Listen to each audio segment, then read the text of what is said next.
Então, muito bem. Iniciando, então, a aula de Banco de Dados 2, do dia 30 de abril, né, 2021. Só para passar para vocês aqui a ideia de cronograma, tá? Então, da mesma forma, lá de dados semi-estruturados, a gente tem mais 2 semanas de aula. Então, para essa aula de hoje, eu vou fazer a correção de vocês do exercício aquele de gatilhos, certo? E a gente vai ver o conteúdo sobre transações e recuperação de falhas, tá? Eu tinha uma ideia inicial de fazer, tipo, seminários para apresentação desses trabalhos e tal, sabe?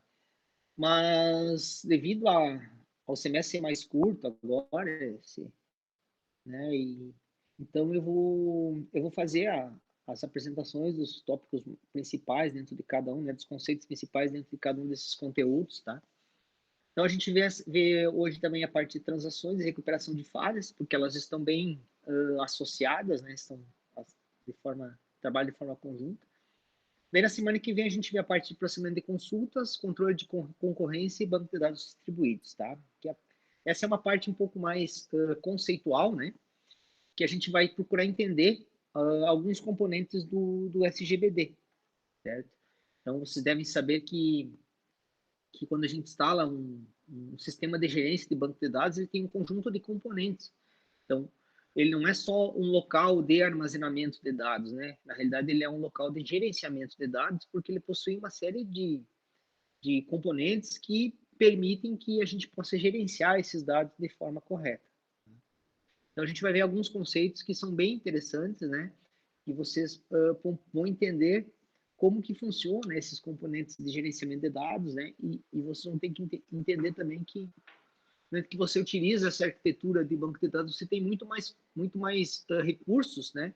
Do que só um local de armazenamento de dados, como muitas pessoas pensam, certo?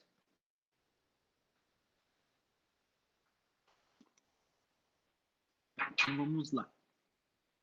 Deixa eu só abrir meu PGDB aqui. O som tá bom, gente, a imagem tá boa também, tá tranquilo?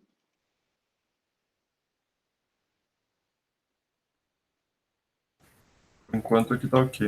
Ok, tá. Então eu vou botar aqui BD2. Vou criar um banco chamado BD2 gatilhos, tá?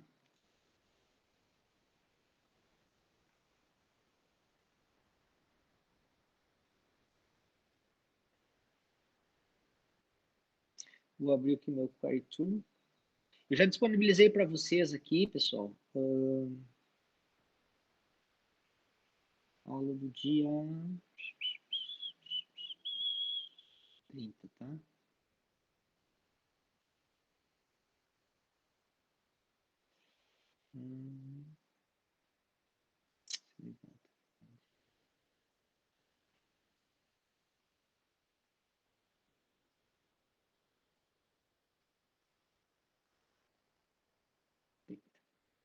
Então, eu disponibilizei para vocês agora esse arquivo .sql que eu vou abrir para fazer a correção dos gatilhos, certo? E aí a gente tira algum tipo de dúvida que vocês, porventura, tenham tido, certo? Deixa eu ver aqui. Habilitar o arquivo.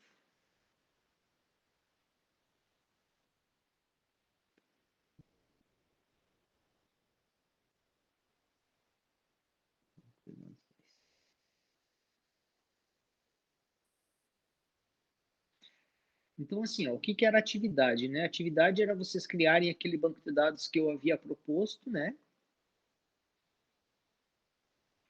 Criar aquelas tabelas, então a tabela produtos,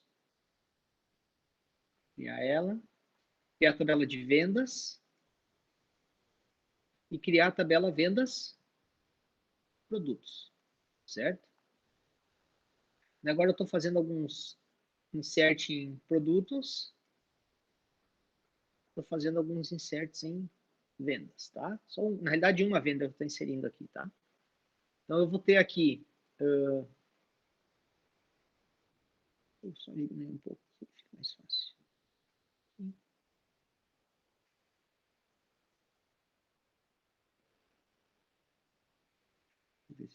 Produtos. Inserir, né? inserindo em produtos, inserindo em vendas. Eu não sei se inserir vendas, não. É vendas sim, só produção. Então, eu tenho 2 produtos cadastrados, tá? A banana e o chocolate, certo? A banana tem 100 em estoque e o chocolate tem 200, certo? O preço da banana é 5 e o preço do chocolate é 25. Lá no exercício, nós deveríamos... vou botar aqui...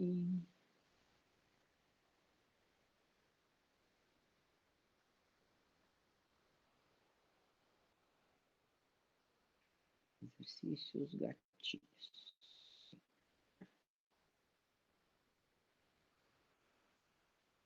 Consegui abrir aqui minha pré-visualização.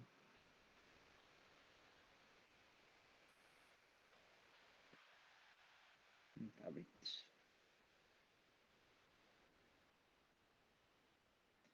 Iniciar.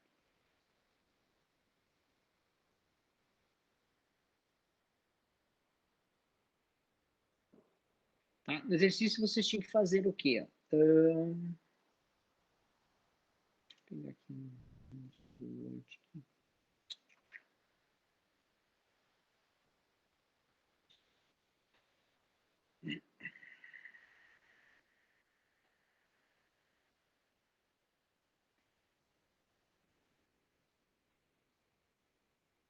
Então, nós tínhamos que criar essa estrutura, foi o que nós criamos, e inserimos alguns dados, tá? Daí tinha que fazer gatilhos que fizesse o quê? Atualizasse o estoque do produto vendido, tratando os eventos insert, delete e update, e atualizar o total da venda, insert, delete e update, tá? E depois também, isso, quando fizesse isso na tabela de vendas produtos, né? A gente faria isso. E também, na mesma tabela vendas produtos, gerar o código da venda do produto, trazer o preço da venda daquele produto e calcular o valor total, tá? Então, lembra que eu falei para vocês que quando nós criamos o gatilho, a gente tem que definir quais são os eventos possíveis que vão fazer a atualização de dados. Então, nesse caso, insert, delete e update. Então, o gatilho ele vai ser disparado automaticamente a partir da ocorrência de modificação de dados, né? Ou seja, da ocorrência de um desses eventos. Então, eu já coloquei para vocês isso, certo? Aqui nessa primeira parte. E a outra questão que a gente tem que cuidar é que se os dados que vão ser atualizados, eles vão estar associados à tabela que eu estou criando no meu gatilho, ou vão ser atualizados dados em outras tabelas que não pertencem à tabela de criação do meu gatilho. Para que isso? Para mim definir qual que é o evento. Se é o evento after, ou melhor, para definir qual que é a condição. Se é a condição after ou é a condição before, certo? Então, sempre que eu atualizo dados em outras tabelas, eu vou usar o after. Sempre que eu atualizo dados da tabela do meu gatilho, eu vou utilizar o before. Por quê? Porque eu tenho que pensar assim, que antes de eu atualizar dados em outras tabelas, eu preciso atualizar os dados da minha. Então, antes de eu inserir aqui, eu faço a atualização. Daí, depois que eu inserir aqui, eu faço a atualização em outras tabelas, tá? Então, pensem dessa forma. Vocês estão me escutando? Sim. Então, aqui nas nossas regras de negócio, ó, por exemplo, para mim atualizar o estoque do produto vendido. Então, toda vez que eu vender um produto aqui na tabela vendas produtos, eu vou atualizar esse estoque que está na tabela de produtos. Toda vez que eu calcular vender um produto aqui, eu vou ter um valor total desse produto, que é a quantidade vezes o valor unitário, certo? Então, esse valor total ele vai ter que ir no total da minha venda. Então, essas duas regras aqui, o meu evento está acontecendo aqui, na tabela vendas produtos, mas a atualização vai ser em vendas e também vai ser em produtos. Então, essas duas regras vão ser tratadas em qual evento? No after, certo? Essas duas no after. Então, depois de eu fazer o evento aqui, eu atualizo as outras tabelas. Já gerar o código da venda do produto. Trazer o preço. Então, quando eu informar o produto, eu vou lá em produtos, pego o preço de venda e jogo para o valor unitário, certo? Calcular o valor total, que é essa quantidade vezes esse valor unitário, os eventos vão estar acontecendo nessa tabela e a atualização também vai ser nessa tabela. Então, por isso que é no evento before. Então, antes de inserir, ou antes de apagar, ou antes de atualizar, certo? Então, essas três regras que estão aqui abaixo são regras que vão ser tratadas no evento before, tá? Na condição before, melhor. Então, voltando para cá, ó, eu vou tratar a primeira regra, certo? Que é a do before. Então, o que eu estou fazendo aqui? Ó? Eu estou criando uma função chamada vendas produtos. Tá? Estão enxergando bem minha tela? Então, quando a gente...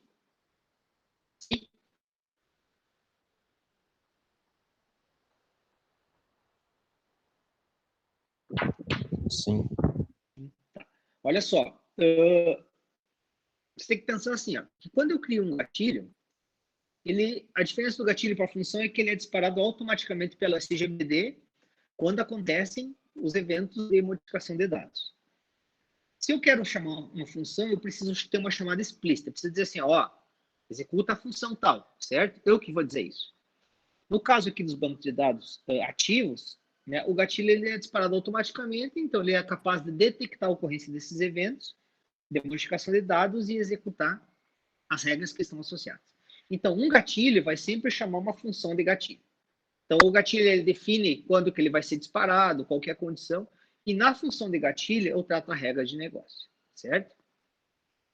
Então, vamos pensar assim, ó, na minha regra de negócio, eu vou começar pela função de gatilho. Então, ela vai ser create or replace function, vendas, produtos, before, insert, update. Então, eu vou ter um B de before, eventos insert e update. Então, por que eu estou tratando os eventos insert e update? Olha só, eu estou tratando essa parte de baixo. Por quê? Quando que eu vou gerar o código da tabela vendas produtos? Vamos pensar assim. Quando eu inserir uma nova venda produto, eu preciso gerar o código ou não? O que vocês acham? Vamos lá, gente, me ajudem que daí a gente vai.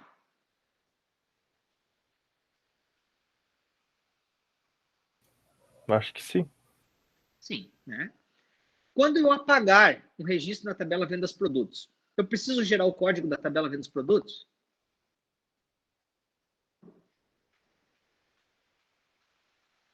Sim ou não? Não. Não. Quando eu alterar a quantidade do produto aqui, essa quantidade, eu preciso gerar o código da tabela vendas produtos? Não. Tá. Então, qual é o evento que eu vou gerar o código da tabela vendas produtos?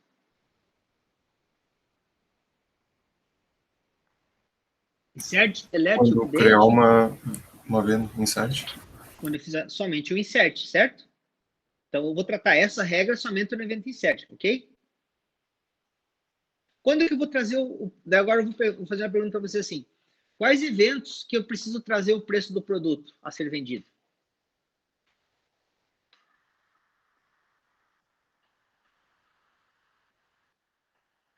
Quando eu fizer um insert, eu preciso trazer o preço do produto a ser vendido e jogar para o valor unitário ou não?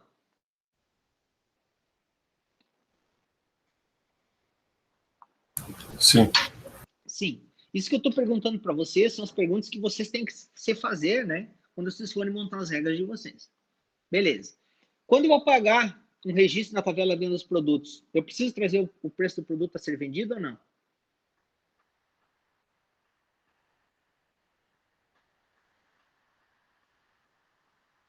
Sim ou não? Se eu apagar um registro na Não. tabela venda dos Não produtos, precisa. não, né?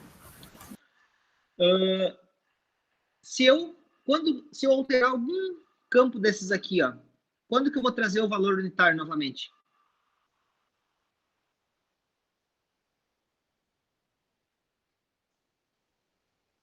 Se eu alterar o código da venda, eu preciso trazer o valor unitário? Não. Se eu alterar o código do produto, eu preciso trazer o valor unitário? Se eu passar do produto 1 para o produto Sim. 2? Sim. Né? Então, eu preciso tratar o update nesse aqui. Então, o primeiro, eu vou tratar só o insert, certo? O segundo, eu vou tratar o insert e o update, correto? E calcular o valor total da venda. O que é o valor total da venda? É a quantidade vezes o valor unitário, correto? Então, qual evento que eu preciso tratar? Insert e update, correto? No delete, não preciso tratar o valor total. Então, a nossa condição before, que é essas três regras aqui, elas vão tratar o evento insert, e o update, correto? O delete não precisa fazer nada. Tá entendido isso, gente? Sim ou não? Sim. Sim. Então, olha só, dentro de uma mesma função, eu vou tratar os dois eventos, correto? Então, eu vou criar o meu gatilho, olha aqui, ó. Deixa eu botar meu gatilho aqui. O meu gatilho eu estou chamando assim, ó, vendas produtos, que é o nome da minha tabela, before insert update, correto? Então, quais eventos que eu vou tratar? Before insert or update. Em qual tabela? Quando acontecer uma modificação de dados na venda produtos. For each row, então, para cada linha que for modificada, eu vou mandar executar essa procedure, essa função vendas produtos before insert update. É o mesmo nome do meu gatilho. Então, aqui no vendas produtos, ele vai tratar as minhas regras. Então, quando ele chamar o vendas produtos, ele vai fazer um teste para mim assim. Ó. Se o TGOP, o que é o TGOP? É o Trigger Operation, correto? Se meu Trigger Operation for insert, significa que eu vou tratar o evento insert. Se o meu TGOP for update, eu vou tratar o evento update, correto? Então, eu vou tratar primeiro o evento insert. Então, o que eu vou fazer? A primeira coisa que eu vou fazer, eu vou dizer o seguinte, ó, que new ponto valor unitário, o que é o new ponto valor unitário?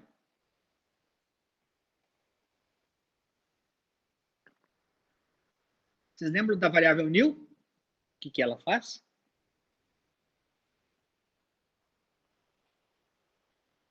A variável new é o valor, eu consigo acessar o valor do campo daquela linha, correto? No momento que o meu cursor está naquela linha.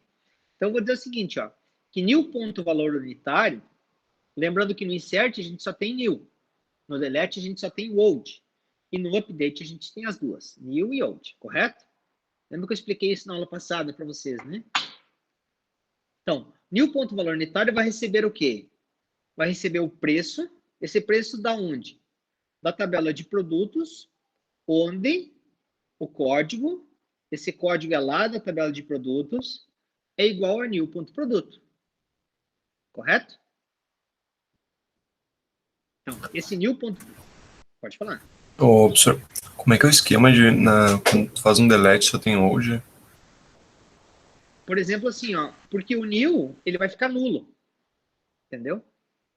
O old é o valor antigo do campo. Certo? Então, quando eu faço o delete, a minha nova linha é nula. E daí é como se eu tivesse variáveis buffers, né, variáveis auxiliares com o old, com o valor antigo, entendeu? Ah, tá, pode crer. Entendi. Tá? Pensa na tua linha, como a linha atual como sendo nula e a linha antiga como sendo a tua linha anterior. Tá? A linha do old como sendo a linha anterior. Tá? Então, olha só. Tranquilo aqui, gente? Então, essa é a minha primeira regra. Estou atualizando o valor unitário. Por que eu tenho que pegar onde o código é igual a new.produto?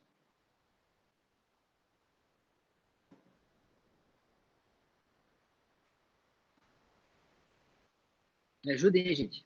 Por quê?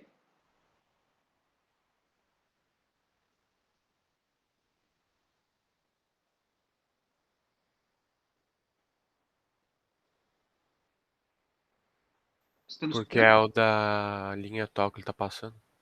Isso, porque é o código do produto que eu estou querendo vender, correto? No momento que eu faço um insert, deixa eu ver se tem um exemplo aqui do insert. Ó. No momento que eu faço insert na tabela vendas produtos, ó, eu estou incluindo a venda, o produto e a quantidade, certo? Quanto que vale o new ponto produto aqui nessa linha aqui? Vale 1, correto? Quanto que vale o new ponto quantidade? Vale 10. Então, eu preciso pegar o preço do produto que eu estou digitando. Quando vocês passam no mercado lá, que você passa lá o código de barras, o que ele faz? Ele faz a leitura do código, não é isso? Pega a leitura do código, verifica qual que é o código, vai lá na tabela de produtos e busca o valor de venda. Então, aqui é o que está sendo feito. Tá? Então, esse new ponto produto é o valor do código do produto que eu estou vendendo naquele momento. Vai ser igual o código da tabela produtos e vai me trazer o preço. E vai jogar para o meu valor para meu campo, né, valor unitário. Para mim atualizar o valor total é simplesmente eu fazer o quê? New ponto valor total recebe new ponto valor unitário vezes new ponto quantidade, correto? Ah, então, professor, mas para mim atualizar o valor total, eu tenho que ter um new ponto valor unitário antes? Claro, né? Por isso que eu estou botando esse aqui por primeiro. Certo? Não tem como atualizar o valor total se eu ainda não calculei o new ponto valor unitário. E aqui eu estou gerando o código da tabela. Então, eu estou pegando o new código, recebe o maior código da tabela dos produtos. Eu vi que no exercício que vocês fizeram, vocês não fizeram esse teste aqui. Ó. If new.código is null, ele vai receber 0. E daí new.código é new.código mais 1. O que acontece? Se a tabela está vazia, o retorno, dessa consulta aqui, ó, o max código from vendas produtos, ele é nulo, certo? Daí se eu quiser somar 1, eu não consigo somar 1 com nulo. Então, por isso que eu preciso testar. Se ele é nulo, eu atribuo 0 e daí eu somo 1 com 0. Então, o primeiro código vai ser 1. Tá? Eu vi que naquela atividade que vocês tinham que fazer o primeiro trabalho, vocês não fizeram esse tipo de teste. E daí eu faço um return new. Por quê? Porque eu estou dentro do insert. Tá? Tranquilo, insert, gente? Então, ó, tratei as 3 regras. Ó. Peguei o preço de venda e atribuo o valor unitário. Fiz a soma do total, que é a quantidade vezes o valor unitário. E gerei o código do produto. Certo? Daí depois, no update, o que eu tenho que testar? Eu tenho que testar se houve alteração do produto. Correto? Como é que eu testo se houve alteração do produto? Se o new.produto é diferente do old.produto. Então, por exemplo, assim, se eu alterei do produto 1 para o produto 2, correto? Então, o new.produto é 2 e o old.produto é 1. Eles são diferentes? São. Então, quando acontecer um update e essa alteração existir, o que eu tenho que fazer? Eu tenho que pegar o valor unitário e atribuir para ele o preço, né, do novo produto, correto? Então, eu faço essa atribuição e depois, aqui não precisa fazer teste nenhum, né? Porque se houve uma alteração, eu simplesmente faço o valor unitário vezes a quantidade e atribuo novamente para o valor total, correto? E retorna um nível, tá? Então, a única coisa que eu vou testar no update é a atualização do valor total e a atualização do valor unitário do produto, caso ele tenha sido modificado. Entendido essa parte, gente? Sim, não?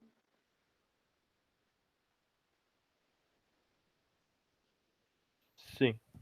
Sim. Olha só. Então, agora eu vou criar minha função. Então, create trigger, meu gatilho, né? Vendas produtos before insert update. On vendas produtos, for each row, e chama a função, tá? Eu vou criar aqui. Então, ó, criei a minha função e agora eu vou criar o meu gatilho, tá? Então, sempre lembrando o quê? Que o gatilho, ele vai estar sempre associado à minha tabela.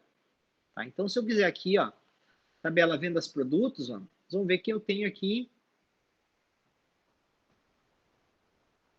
o meu gatilho, ó, vendas produtos before insert update. E as funções de gatilho, ele vai ficar nessa abinha aqui, ó, trigger functions, tá? Então, vendas produtos before update, tá? Então, fica diferente das funções que vocês tinham visto normalmente ali, tá? Muito bem. Então, olha só. Para mim testar, o que eu vou fazer para mim testar?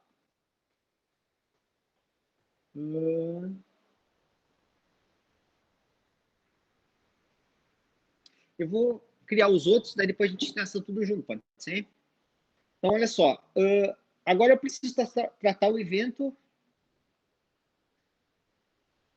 a condição after, para atualizar o estoque e atualizar o total das vendas, certo? Então, da mesma forma, quando que eu vou atualizar o estoque de um produto? Quando eu fizer o insert, o delete e o update. Então, se eu vender um produto, eu vou dar abaixo no estoque. Se eu apagar essa venda, eu vou voltar essa quantidade para o estoque. Se eu alterar a quantidade, era 5 e agora eu vendi 10. Então eu tenho que voltar os 5 para o estoque e dar a baixa em 10, certo? E o total da venda é da mesma forma. Quando eu fizer, seria um produto na venda, eu somo esse total desse produto no total da venda. Quando eu apagar essa venda, eu diminuo esse total desse produto do total da venda. Se eu alterar a quantidade ou o valor unitário, eu tenho que retornar para a venda. Eu tenho que diminuir, né, o valor antigo e acrescentar o valor novo. Então, vou tratar os 3 eventos, insert, delete e update, tanto para atualização do estoque, quanto para a soma do total aqui de vendas, tá? Então, espera um pouquinho. Então, isso que eu vou fazer aqui nessa minha... Então, eu vou criar a função, vendas produtos, after, insert, update ou delete, tá? Ah, professor, eu posso criar uma função para insert, uma para update, outra para delete? Posso. Posso criar um gatilho para insert, outro para update, outro para delete? Posso, certo? Como vocês quiserem. Eu estou criando um gatilho e uma função que trata tudo. Mas vocês podem tratar de forma separada, tá? Então, olha só. Vou começar tratando do evento insert. Então, o evento insert, gente, o que ele vai fazer? O primeiro que eu estou fazendo é a atualização do estoque do produto. Então, simplesmente, ó, faço um update em produtos, set estoque, igual a estoque, menos a quantidade que eu estou vendendo, né? Onde o código é igual a new.produto. Eu vi nos trabalhos de vocês que vocês não faziam isso, tá? Vocês faziam o select, pegavam o valor lá que vocês queriam, jogavam para uma variável, e daí depois vocês utilizavam essa variável para diminuir o estoque. Correto? Não precisa, tu pode fazer direto. Ele vai pegar o estoque que tem lá, menos a quantidade. Tudo dentro do comando update. Certo? E para atualizar o total da venda da mesma forma. Update venda, set total é igual ao quê? O total mais o valor total que eu tenho do meu item, onde o código é igual a new.venda. E retorna novo. Dúvidas aqui, gente? No insert.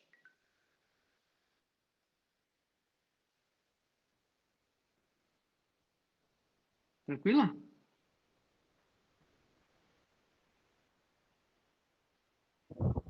Por aqui sim. Tá. No update, gente, quando que eu vou ter um update? Olha só. Quando eu alterar a quantidade, eu preciso atualizar o estoque e o valor total? Preciso. Então, olha só, eu estou testando. Quando o new.quantidade é diferente do old.quantidade. Então, o que ele vai fazer? Ó? Ele vai atualizar produtos, onde o estoque é igual ao estoque mais old.quantidade. Então, eu tinha 5 e alterei para 10. Quanto é o meu old.quantidade? 5. Então, eu vou voltar essa quantidade para o estoque e vou dar a baixa no 10. Então, vamos imaginar assim, quando eu fiz o insert, eu tinha 100. Eu vendi 5, correto? Eu fiquei com 95. Quando eu alterar de 5 para 10, quanto que vai ter que ser meu estoque? Meu estoque vai ter que ser 90. Então, o que eu vou ter que fazer? Eu vou ter que voltar os 5, vai ficar 100, e vou dar baixa nos 10 para ficar os 90, correto? Então, é isso que está fazendo aqui. Então, ele retorna os 5 para o estoque, e depois, no outro comando, ele dá a baixa na nova quantidade. Então, o que muda? O old.quantidade retorna e dou abaixo nova quantidade, que é 10. Tá? E da mesma forma, eu vou fazer em vendas. Então, retorna, no caso, agora eu vou ter que diminuir o valor total, né? Porque antes eu tinha somado. E depois somar o novo valor, incluindo aqui o new.valor total. Certo? Tranquilo?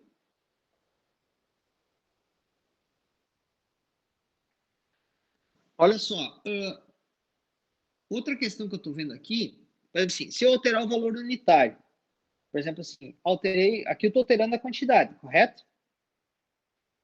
Aqui eu estou testando se o cara está alterando o valor unitário.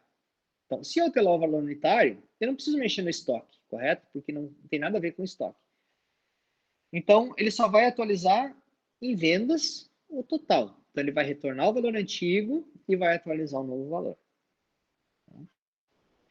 Uma coisa que eu queria dizer para vocês, assim, às vezes, a gente não precisa, não pode deixar o usuário alterar tudo que ele quer, entendeu? Então, assim, eu quero agora alterar do produto 1 para o produto 2, quero alterar a quantidade, quero alterar o valor unitário. Às vezes é mais fácil de você tratar o seguinte, você não pode alterar o produto. Se você errou, você exclui e inclui novamente, certo? Por quê? Daí você trata somente os eventos insert e delete. Não precisa se preocupar isso no update, porque o update às vezes se torna complexo. Então, eu estou fazendo um exemplo aqui. Eu não estou permitindo que o meu usuário altere o produto. Então, se o meu new.produto é diferente do old.produto, eu boto uma mensagem, você não pode alterar o produto. Tá? Esse raise exception, ele permite isso, que você mostre mensagens, né? Isso aqui eu já tinha mostrado para vocês, né?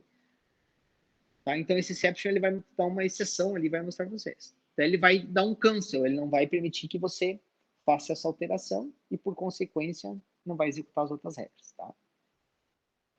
E retorna um novo. Tranquilo? O update?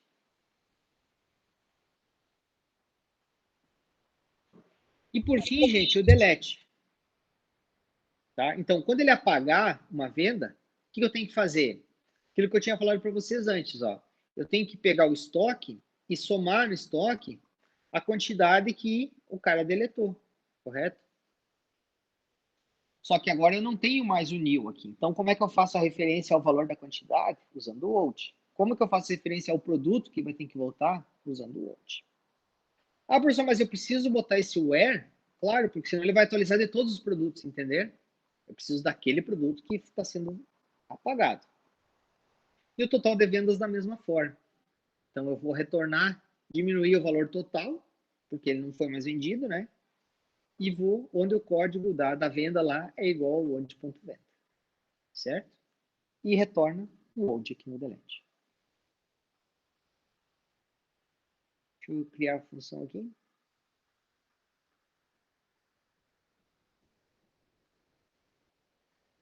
Tá? Você vai ter a função e você vai ter o gatilho. Então, o gatilho vai ser um after insert delete update.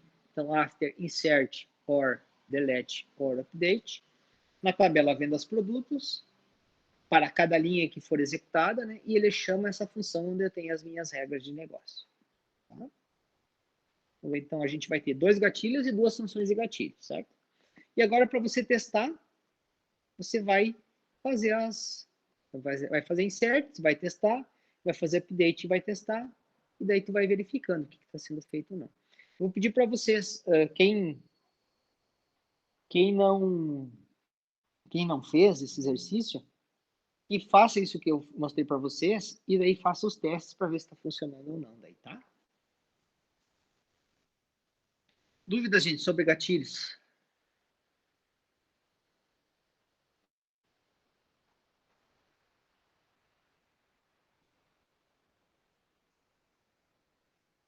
Vocês estão ainda aí? Estão me escutando? Sim. Eu, por enquanto, não. Tá. Eu, por enquanto, não. Tá, então assim, eu peço que vocês façam isso, tá? Façam eu já disponibilizei esse script para vocês. Então vocês façam peguem esse script, rodem, né? E verifiquem o que está acontecendo, o que fez, o que não fez, e assim por diante, tá? Muito bem, então aí nós encerramos a parte de gatilhos. Agora eu quero passar para vocês alguma coisa sobre transações, tá?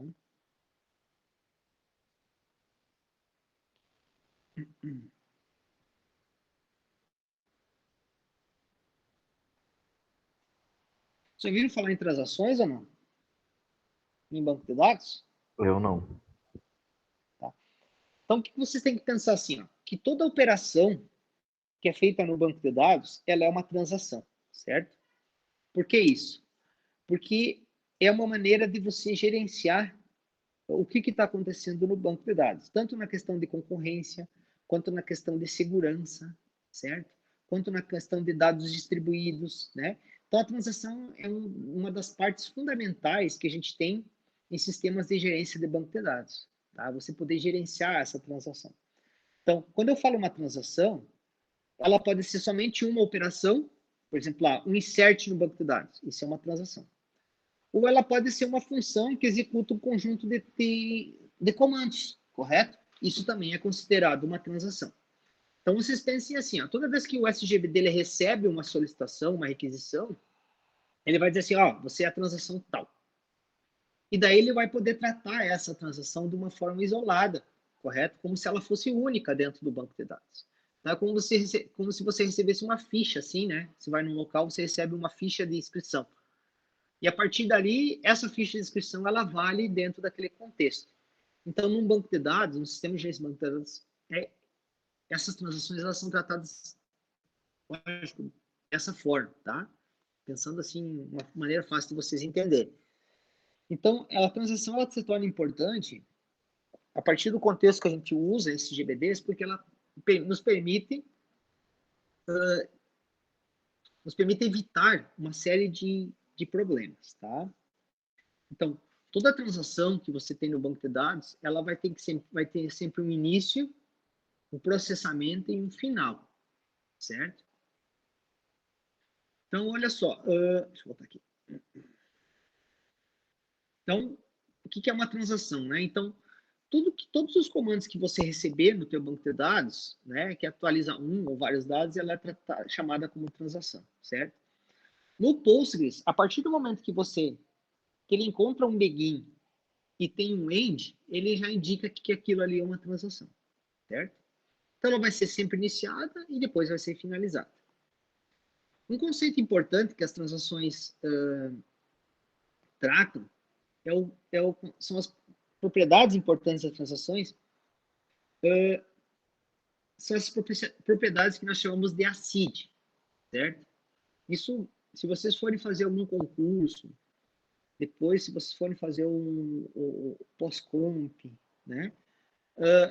E tiver lá conceitos de transações, essa é uma questão que quase sempre vai cair, a questão das propriedades ACID, certo? O que são essas propriedades? São questões que as transações tratam, tá? Características que elas devem ter, né? E que permitem, né, que essas transações sejam importantes dentro do contexto de um SGBD. Então, a primeira propriedade a gente chama de atomicidade. O que é atomicidade? É o princípio do tudo ou nada, correto? Então, se você pegar aqui, por exemplo, eu estou executando essa função aqui, ó, do meu banco de dados, certo? Vou fazer um update lá, tá? Então, vocês imaginem o seguinte, que daí eu executei essa linha aqui, e daí deu um crash no meu banco de dados, certo? Então, quando eu retornar ao meu banco de dados, eu não posso ter executado somente essa linha aqui. Ou seja, todas essas linhas que estão indicadas aqui, elas devem ter sido executadas, ou não. Então, se eu executei uma e as outras não foram executadas, a minha transação ela tem que ser cancelada, correto? Então, o meu banco de dados tem que retornar para um estado que é o estado antes da ocorrência do problema, entende? Então, o princípio da atomicidade é isso. Ou tudo que está sendo executado dentro da transação é feito, e caso aconteça algum problema, ou nada vai ser feito, né? Então, se acontecer algum problema, nada vai ser feito. Então, isso é o princípio da atomicidade. Por exemplo, assim, eu não posso atualizar o estoque e não atualizar o valor total da venda, certo? Então, a transação ela é tratada como única, tá? Então, esse tratamento que a transação inicia e termine, a gente chama de atomicidade. Ok? Então, é o princípio do tudo ou nada. Certo? O segundo princípio dessas propriedades ACID é a consistência. O que é a consistência? Isso significa que as restrições de integridade devem ser satisfeitas. Ou seja, se eu estou fazendo um insert numa tabela e estou tentando inserir um valor nulo para um campo que não permite nulo. Então, isso é uma regra de integridade.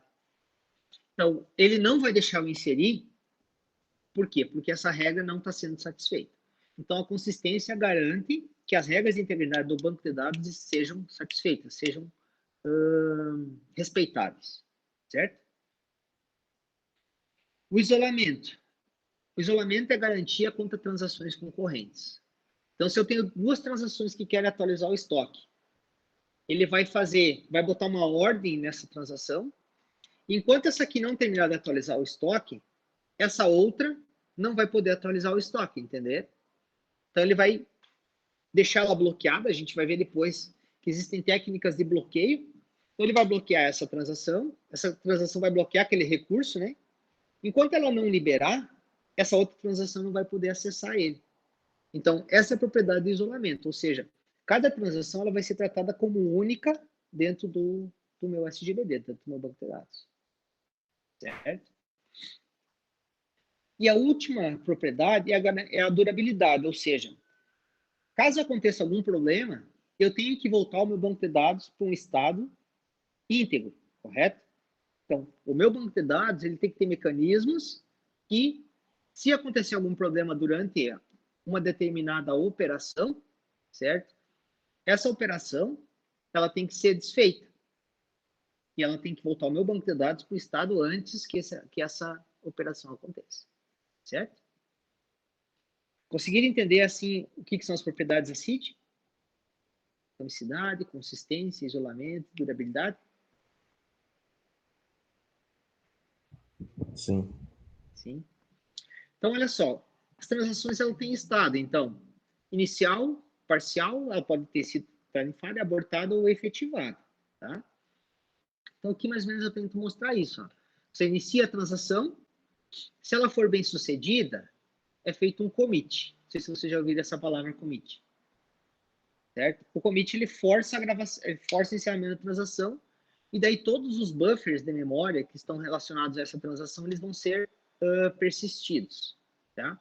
Ou seja, meu banco de dados, se eu tenho um commit, meu banco de dados vai estar num estado consistente. Caso aconteça algum problema, eu faço um rollback, correto? O rollback é o quê? Ele retorna o meu banco de dados para o estado inicial a execução dos procedimentos da transação. Então, ele volta para o estado consistente inicial e essa transação ela vai ser refeita novamente. Tá? Então, mais ou menos aqui tem mais ou menos um diagrama que mostra isso que eu falei para vocês. Né? Então, ela começa, se está ok, ela vai ser efetivada. Se tiver alguma falha, ela vai ser abortada. Tá? Então, olha só, no Postgres, a gente sempre trata qualquer comando SQL, ele vai tratar como sendo uma transação. Tá? Mas eu posso forçar esse tratamento. Então, toda vez que ele encontra um begin, ele vai dizer que a transação iniciou. Daí ele vai procurar um commit e um rollback, correto? Então, o commit, caso a transação esteja feita de forma correta, e caso não aconteça, a gente tem um rollback. Vocês trabalharam com Java já ou não? Já. Vocês viram aquela estrutura try-catch? Sim, sim. Né? O que é o try-catch lá do Java? É como se você diz assim, ó, faça isso aqui. Caso aconteça algum problema, você entra lá no catch, não é isso? Vai lá no catch você faz o tratamento dos erros, não é assim que funciona? Isso aí. Então aqui é da mesma forma, certo? Você pode tratar dessa forma. Então, dentro do Postgres a gente tem então os comandos begin, commit, rollback, start transaction, save points, set transactions, tá? Esses comandos, por exemplo, assim, tu pega o begin, ele vai iniciar a transação, o commit ele vai efetivar, o rollback ele vai finalizar, vai desfazer, o start transaction ele vai forçar o início da transação, o save point ele permite que eu faça uma gravação intermediária, correto? Tá? E eu posso setar a ordem das transações, tá? E nós temos um exemplo usando o PHP, por exemplo, tá? Então, ó, abre a conexão com o banco de dados, daí eu mando para o banco de dados um begin, eu estou iniciando uma transação. Eu faço um insert, faço outro insert, tá? E daí eu vou testar. Se as minhas duas consultas foram ok, se meus dois inserts foram ok, eu faço um commit. Caso isso aqui não seja verdadeiro, ele faz um rollback e não faz nada no banco de dados. Isso é uma maneira de você forçar o tratamento da transação, correto? Mas, se você não fizer isso, lá no teu banco de dados, né, por exemplo assim, nesse caso aqui eu estou tratando isso aqui de uma forma explícita, por quê? Porque eu quero testar as duas transações, os dois inserts, como se fossem tudo dentro de uma transação só. Então, eu quero que os dois sejam concluídos com sucesso para poder efetivar. Tá? Então, por isso que eu estou forçando esse tratamento de transações aqui no PHP.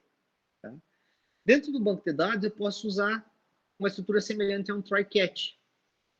Então, tem um begin, eu fiz uma função aqui, né? Onde você passa um comando para essa função. Daí, executou o comando. Se esse comando for ok, ele faz um commit. Caso aconteça algum problema, ele entra nesse exception, e aqui eu posso tratar os diversos erros. Se vocês pegarem lá na documentação do PostgreSQL, vocês vão ver que existem os erros e vocês podem tratar esses erros conforme a necessidade de vocês. Tá?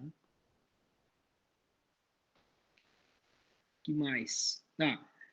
Olha só, quando eu desenvolvi há muito tempo, eu trabalhei 12 anos aqui no Hospital Pronto Clínicas, cuidando de toda a parte de desenvolvimento, a parte de informática, eu cuidava todo o gerenciamento. A gente tinha ali um procedimento que era a atualização de notas fiscais, tá? De entrada. Então, ali, por exemplo, quando você atualizava a nota fiscal de entrada, você atualizava estoque, atualizava custo médio, né? Atualizava alguns outros indicadores que a gente tinha dos produtos, lá, dos medicamentos e tal.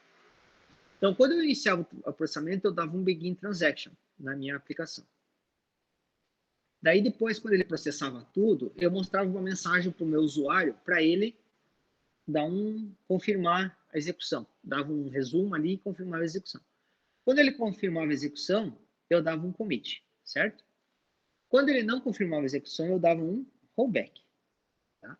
Só que esse processamento, às vezes, ele era longo, né? Depois eu consegui otimizar o código, ele ficou rápido. Só que às vezes o que acontecia? O pessoal do almoxarifado botava atualizar as notas no intervalo do meio-dia. E terminava a atualização e ninguém dava um commit, correto? Ninguém confirmava. Então, enquanto eles não voltavam, as outras pessoas não conseguiam lançar as coisas, não conseguiam lançar estoque, não conseguiam, lógico, daqueles produtos, né? Por quê? Porque a minha transação estava ativa e ela estava sendo tratada de forma isolada. Enquanto eu não liberasse essa transação, as outras não teriam acesso. Né?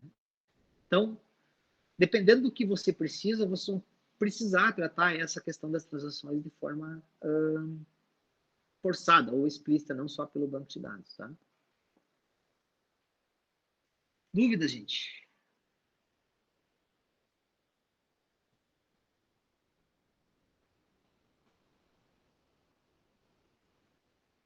Tranquilo? Que hoje tá tranquilo. E o último conceito que a gente vai ver hoje é o conceito de recuperação de falhas, tá? Então, que está relacionado à parte de segurança no banco de dados, certo? Então, olha só, quando a gente fala em recuperação de falhas, certo? A primeira palavra que tem que vir na cabeça de vocês, qual que é? Em todos os contextos, não só em banco de dados. Por exemplo, dá um problema na máquina de vocês. Vocês perdem todos os dados. O que vai salvar vocês? Deus.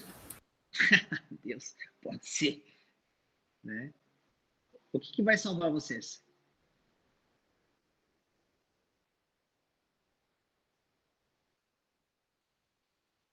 Um backup, pode ser ou não?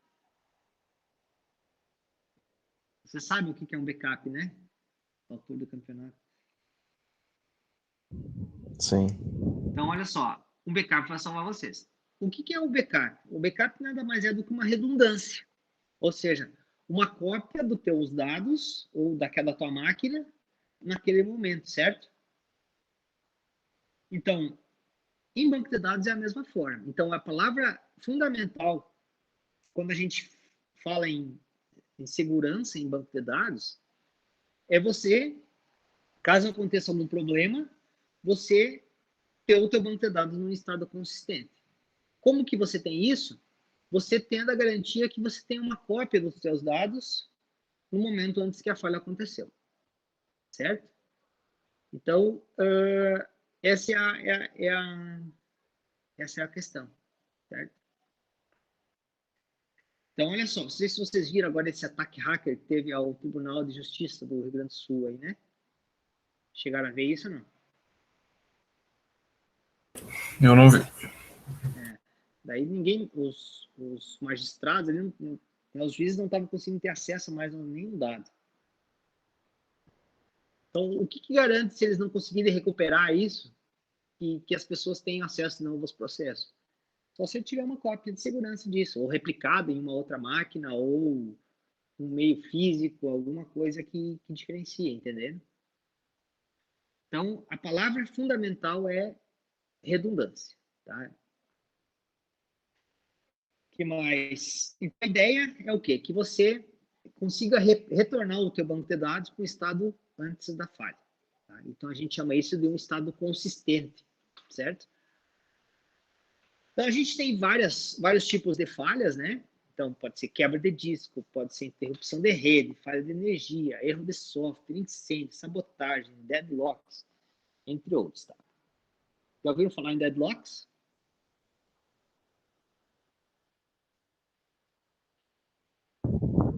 O nome é estranho, o nome. Mas quando dois processos disputam o mesmo recurso, né? E daí um não libera para o outro. Então eles ficam, eu espero o processo 1 me liberar e o processo 1 espera o processo 2 me liberar, certo? Então eles ficam naquela espera até é o bloqueio da morte, né? Um fica bloqueando o outro e fica para sempre. Então você tem que finalizar esse processo aí. Tá?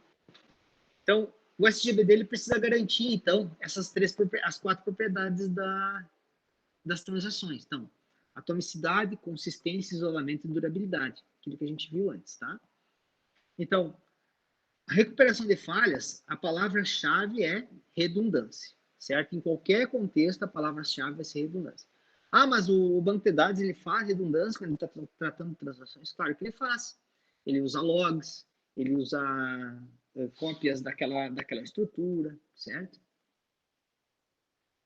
Então, aqui a gente tem uma classificação das falhas, né? Falhas de transação, estão associadas àqueles 4 conceitos, né? Falhas de sistema, então, mau funcionamento do hardware ou problema no software, no sistema operacional. Falhas no disco físico, né? Falhas físicas no disco e assim por diante, tá? Então, quando a gente vai trabalhar com mecanismos de recuperação, a gente sempre tem que pensar o seguinte, a gente tem que pensar qual que é o modo de falha, né? Como que esses modos afetam o conteúdo do banco de dados e daí, a partir disso, desenvolver algoritmos, né? Que garantam essa consistência, né? E, por consequência, garantam aquelas propriedades, a CID das minhas transações, certo? Então, olha só, existe uma área específica dentro da grande área de banco de dados que trabalha só com a parte de recuperação de falhas. Existe uma outra área que trabalha só com a parte de transações. Existe uma outra área que trabalha, uma sub-área, né, que trabalha só com a parte de processamento de transações, de consultas e assim por diante. Cada item desse que a gente tem dentro do SGBD, são áreas específicas e bem amplas, tá? O que eu estou passando para vocês aqui é um conceito para vocês saberem que existe, né, e a parte mais básica, tá? Então, olha só, quando a gente vai desenvolver esses algoritmos de recuperação, a gente tem que sempre pensar o seguinte, enquanto a transação está funcionando, eu tenho que ter mecanismos que eu possa estar espelhando essa transação, né? Para garantir o quê? Que eu tenha informações necessárias, caso aconteça algum problema, eu possa recuperar essa minha transação. Bom, eu tendo essas informações, daí o que eu tenho que fazer? A partir do momento que esse problema aconteceu, eu tendo essas informações, eu tenho que pensar o seguinte, como que eu vou recuperar isso? Tá? Então, são as ações que têm que ser tomadas durante o processamento e ações que têm que ser tomadas após a detecção do erro. Então, você pode ver que aqui, agora, na parte de recuperação de falhas, aparece muito esse conceito de transação. Por que aparece o conceito de transação? Porque a transação é toda a operação que está sendo executada no banco de dados. Pode ser uma operação ou pode ser várias operações, correto? Então, ela vai ser considerada uma transação. A questão dos armazenamentos, né? Então, a gente tem armazenamentos que são em memória, são voláteis, né? Caso alguma queda do sistema, ele apaga. O não volátil, que ele vai estar armazenado em meio físico, né? E aqueles que a gente chama de estáveis, né? Que são aqueles que, a princípio, nunca se perdem, tá? Aqui, voltando um pouco sobre transações, né? Então, o que é uma transação? Uma unidade lógica, né? Que a gente tem várias operações que terminam em estado consistente, tá? Essa é a... Então, elas iniciam em estado consistente e terminam em estado consistente. Ah, mas se acontecer um rollback, ele é um estado consistente? Claro que é. Porque ele não vai fazer nada dentro do meu banco de dados, certo? E daí eu posso ter dois tipos de transações ou posso ter transações concorrentes. Então, vocês imaginam lá um site lá da Amazon, a quantidade de transações que você tem de forma concorrente, né? Então, dentro do nosso banco de dados, a gente tem um componente que se chama, dentro do nosso SGBD, né? Que a gente tem o gerenciador de transações, que ele é o cara que vai estar organizando isso para nós, tá? E as transações, elas utilizam, né, um mecanismo de checkpoint, ou seja, que é conforme a transação vai acontecendo, você vai gravando esses dados nos teus buffers para depois poder recuperar, tá? Então, isso aqui é aquilo que nós tínhamos visto agora há pouco, das transações. Então, a gente tem uma questão assim, ó, imagine que eu tenho aqui 4 transações, certo? E essas transações, elas acontecem no decorrer do tempo, correto? Então, no tempo 1, eu tenho a transação 1 que ela iniciou e terminou. Então, nesse caso aqui, a transação 1 está ok. Caso aconteça uma falha nesse momento aqui, ó, correto? Então, quando a falha aconteceu, essa transação iniciou e terminou. Num determinado intervalo aqui, eu tenho o checkpoint, ou seja, que é a gravação do que está acontecendo no meu banco de dados. Ele grava o estado do meu banco de dados. Então, a transação 1, se acontecer essa falha, ela vai ser iniciou e terminou, então ela está ok. A transação 2, ela iniciou, porém ela não terminou. Então, o que ela precisa fazer? Ela precisa ser refeita por quê? Enquanto eu dei a minha gravação intermediária aqui, ela já tinha iniciado. Então, eu posso refazer ela a partir daqui em diante. E a transação 3 é da mesma forma. A transação 4, ela vai ser desfeita. Por quê? Porque eu não tenho informação aqui no meu checkpoint, quando aconteceu a falha, no tempo 4, que a transação 4 iniciou, correto? Então, ela vai ser desfeita e ela vai ter que começar desde o seu início, tá? Consegue entender essa questão, gente, de como que ele gerencia essas transações? Vocês estão ainda aí? Sim, sim. Sim. E daí a gente tem vários mecanismos, tá? A gente tem o commit de 2 fases, a gente tem o commit de 3 fases, tá? São maneiras diferentes de vocês gerenciar as transações, tá? Eu não vou entrar muito nesse contexto, tá? Mas a ideia é que você tenha gerenciadores de recursos e você tenha um gerenciador central. E daí cada gerenciador de recurso, ele vai gerenciar a sua transação e vai dar uma mensagem para o central, entendeu? Ó, minha transação tá ok, a minha transação tá ok. E daí o central diz, não, beleza, tu tá ok, agora eu vou gravar então isso no buffer. Tu tá ok, eu vou gravar no buffer, e assim por diante, tá? Então são estruturas para você gerenciar transações que a maioria dos SGBDs utiliza, tá? E sempre a questão de você poder recuperar esses dados, ela vai estar associada ao log, né? Ou ao buffer de memória que você vai estar trabalhando. Tá? Então, esse commit de 2 fases é dessa forma. Então, por exemplo, assim, o coordenador ele recebe o commit, né? Então, primeiro é feita a gravação no log dos gerenciadores, né? E depois o coordenador recebe um ok e grava no seu log. Então, é o cara que vai estar gerenciando as transações. Tá? E daí, para gerenciar essas transações, a gente tem algumas estruturas que definem como que essas transações podem ser recuperadas. A mais comum é baseada em log, correto? Então, o log é como se fosse um passo a passo do que está acontecendo. Então, toda vez que você faz uma gravação no teu log, você grava o estado do teu banco de dados, certo? E depois a gente também tem uma estrutura baseada em paginação, que é um shadow, tá? Pensem assim, eu não sei se ainda tem no Windows aquela possibilidade de você gravar versões né? Então, você vai fazer alguma coisa, você grava uma versão do estado do teu sistema, fez. Aconteceu algum problema, tu volta à versão anterior e continua a partir dela, tá? Então, a gente chama isso de shadow, ou de sombra aí, tá? Então, a gente tem essa estrutura baseada em log, vocês já devem ter visto algum log, né? Então, é da mesma forma, tá? Vocês vão armazenando tudo o que é necessário para que, caso aconteça algum problema, você tenha esse log armazenado, tá? O que mais aqui? Isso aqui não vou... Então, olha só, a gente tem dentro dessas modificações, a gente pode ter essas modificações adiadas, tá? Então, você só vai efetivar o que está acontecendo quando já estiver no log, tá? E as postergadas, tá? Você pode gravar as modificações mesmo que ainda não tenha sido efetivado lá no log, tá?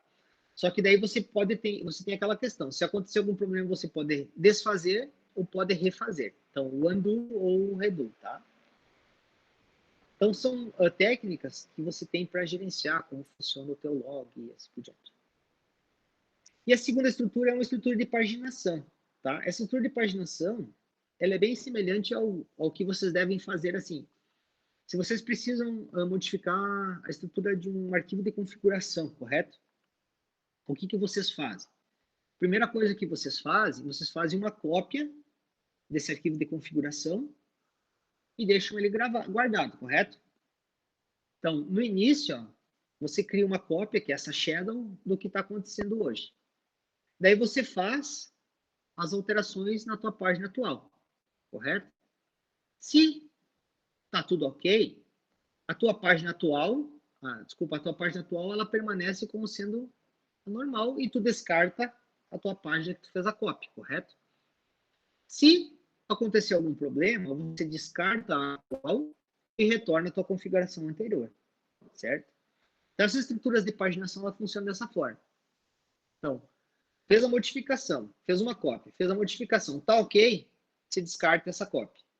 Se você fez a modificação, aconteceu algum problema, você descarta a atual e a tua cópia passa a ser atual para você voltar para o estado que é o estado consistente, tá? Então, assim, nós temos essas duas estruturas de páginas, né, de cópias e de log, tá? Então, quais são as conclusões, né? Então, a ideia é garantir o bom funcionamento do sistema, essa parte de recuperação de falhas, e a palavra-chave é redundância, certo? Tanto na paginação quanto nos logs, tá? É um assunto amplo, né? E vocês têm que pensar como que vocês vão, quando vocês escolhem um SGBD, né? Você tem que ver como que eles tratam essa questão de recuperação de falhas, tá? No PostgreSQL, vocês querem ver os logs de vocês, ele fica dentro da pasta data pglog, certo? Então, tudo que você faz, se você fizer um insert numa tabela, ele vai lá e grava no log esse insert que você fez, tá? Então, depende se vocês tiverem curiosidade, dá para vocês dar uma olhada, tá? E aqui algumas referências desse material. Pesado, né, gente? Mais alguma coisa? Não? Tranquilo? Por enquanto, sim. Essa parte aqui é mais por enquanto, teórica, mas mais no sentido de vocês entenderem como que ele funciona, né? Tá bom, gente? Então, se não tem dúvidas, a gente vai encerrando por hoje. Não, professor, não tem implementação nessa parte, no caso. Não, a gente só vai ver essa parte conceitual aí, que nem tem tempo para isso, né? E depois, se vocês quiserem, a ideia é vocês saberem que existe e saberem como que funciona, tá? Certo? Professor, Oi. o meu trabalho Eu fiz o backup e eu te enviei por e-mail, porque eu não consegui pegar o SQL. Ele tá só sobrescrevendo e não tem nada. Tu não gravou o arquivo.sql? Eu enviei o último que eu fiz, o .sql, mas ele tá meio... Eu achei ele meio estranho. Tá, tu me mandou o arquivo.backup, isso? Não, eu botei ele .sql. Tá, eu vou dar uma olhada, qualquer coisa eu entro em contato contigo daí, tá bom? Tá. Então tá, gente, bom final de semana e bom feriado. Até a semana que vem, tá? Show, valeu, sou. Até mais. Bom Valeu. final de semana. Valeu.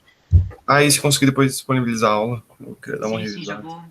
vou disponibilizar. Valeu, Tá até bom? mais. Valeu.